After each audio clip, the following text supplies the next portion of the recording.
جی عزیز دوستو السلام علیکم۔ آپ دیکھ رہے ہیں چینل اردو ادب لیکچرز، اور کسی بھی قسم کی پریشانی کی صورت میں آپ کمنٹ سیکشن میں بلا جھجک پوچھ سکتے ہیں۔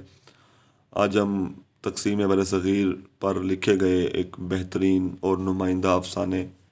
پشاور ایکسپریس کے حوالے سے کچھ بات چیت آپ کے سامنے رکھنے کی کوشش کریں گے۔ پشاور ایکسپریس کرشن چندر کے افسانوی مجموعے ہم وحشی ہیں میں موجود ہے، اور اس مجموعے کے اکثر افسانے تقسیم برصغیر کے وحشتناک مناظر جو ہے وہ دکھاتے ہیں۔ اس افسانے میں بھی تقسیم برصغیر کے دوران فسادات کے واقعات کو بڑے اچھوتے، منفرد اور نئے انداز میں بیان کرنے کی کوشش کی گئی ہے، اور اس کہانی میں دکھایا گیا ہے کہ پشاور ایکسپریس جو ہے وہ ایک جیتی جاگتی اور ایک جاندار قسم کی مخلوق ہے،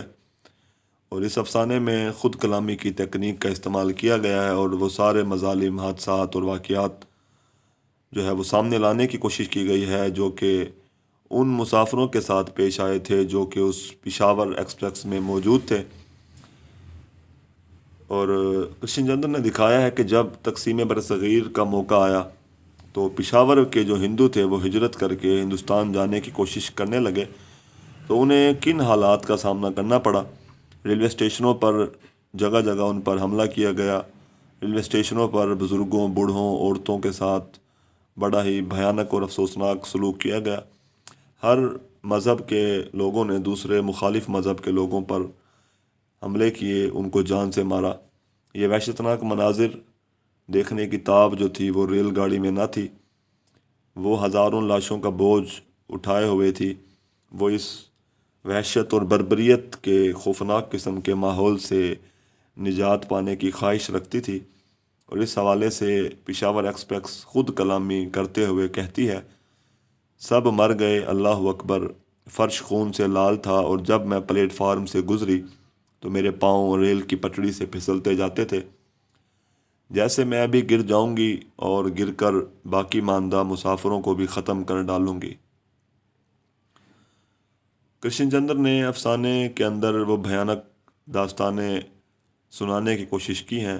جو کہ پشاور شہر سے شروع ہوئی ہیں،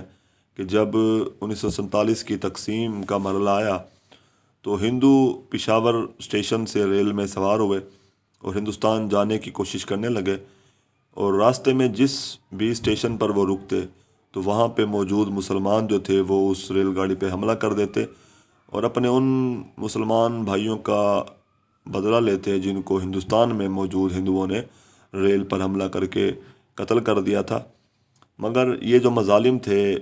ان کا بیان کسی انسان کی زبان کے بس میں نہ تھا، اور غالباً اسی لیے کرشن چندر نے اس واقعے کے بیان کے لیے ایک بے جان ریل گاڑی کا سہارا لیا ہے۔ دوستو، جب تک یہ ریل گاڑی پاکستان کی حدود میں سفر کرتی رہی تو جس بھی اسٹیشن پر یہ رکتی وہاں موجود مسلمان حملہ کرتے اور بے تحاشا خون بہاتے اپنے مسلمانوں کا بدلہ لینے کی کوشش کرتے، اور جب یہ ریل گاڑی ہندوستان کی سرحد عبور کر گئی تو وہاں کے جو ہندو تھے انہوں نے ریل پہ حملہ کیا اور اپنے مخالف مذہب کے جو لوگ اس میں موجود تھے ان کو قتل کرنے کی کوشش کی۔ یعنی ہندوستان کی سرحد عبور کرتے ہی ہندو جو تھے وہ ظالم بن گئے اور مسلمان جو تھے وہ مظلوم بن گئے۔ مسلمانوں نے اپنے آپ کو بچانے کے لیے مختلف حربے اختیار کیے، بعض نے سکھوں اور ہندوؤں کا جو ہے وہ حلیہ بدلنے کی کوشش کی، ان کا لباس پہننے کی کوشش کی، مگر زبان اور لب و لہجے کے فرق کے باعث وہ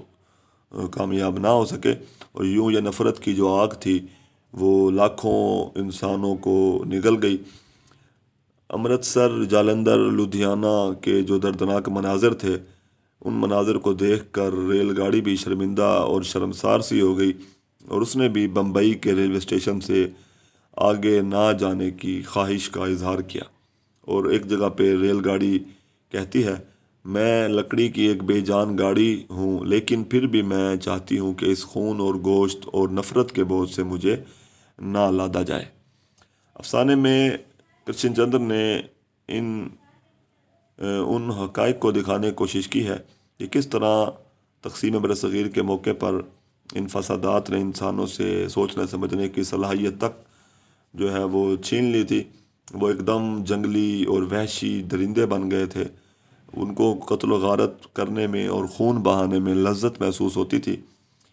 مگر بعض اردو ادب کے ناقدین جو ہے وہ اس قسم کے افسانوں کو جذباتی کہانیاں قرار دے کر انہیں نظر انداز کر دیتے ہیں، کیونکہ ان کے نزدیک اس قسم کے افسانوں میں جذباتیت کے عناصر تو ہیں، مگر اس میں فن جو ہے وہ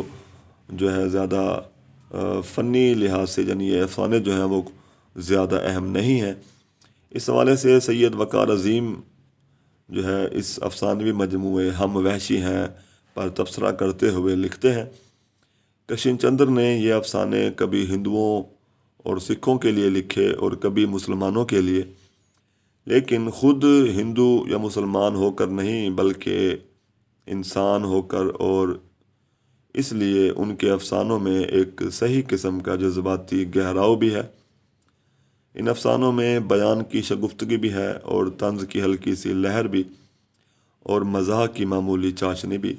تو دوستو ہم کہہ سکتے ہیں کہ کرشن چندر کا یہ افسانہ جو ہے وہ تقسیم برصغیر کے حوالے سے لکھے گئے افسانوں میں اس لحاظ سے منفرد اور اہمیت کا حامل ہے کہ اس افسانے میں کسی جاندار کی زبانی یہ کہانی بیان نہیں کی گئی، بلکہ ایک بے جان ریل گاڑی کی زبانی جو ہے یہ پوری وحشت ناک داستان بیان کرنے کی کوشش کی ہے. شکریہ.